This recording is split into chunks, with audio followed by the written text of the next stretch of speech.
Gar, lakad kami sa kabundukan, no? Papunta kami kabundukan. Andito kami sa kabundukan. Yan tingnan niyo mamaya. Yan, lalakbayin natin yan guys. O mga gar, sobrang layo ng bagong boarding house nila sa mga Philippine Pini. Yan, simang yan. Malayo pa tayo guys, wala pa tayo sa kalahati. Ito pala yung high school nila mga gar. Yan o, malaki-laki din. Parang kastilyong buhangin yung style ba. Yan o.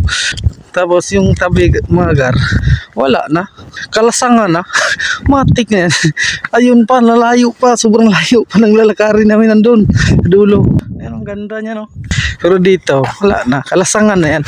Wala pa tayo sa kalahati. Hintay-hintay lang guys sa mga ganap. Bagong building yata o kumpanyang ano yan, ayusin. Tapos dito, yan yung mga kahuyan pa rin. Nasa lasang ba? Tapos doon, yun na yung mga bahay-bahay. Tingnan nyo ano, nasa wrong turn kami. Wrong turn yata ito eh. No, diba? Yan guys, o yung mga gar, nakikita nyo yan. Sobrang lawak yan.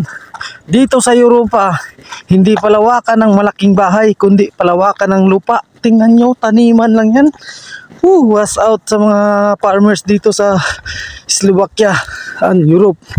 Tingnan nyo gaano kalaki oh. Sus, Ginoo. Pero nasa kalahati na tayo. Natatanaw ko na yung barracks nila sa mga Pilipino. Guys, tanaw na natin yung dati kong kumpanya. Saka nandyan na rin yung nakatira yung mga Philippine Pini. Kita natin mamaya. And guys, nakarating na tayo sa bagong barracks nila pala.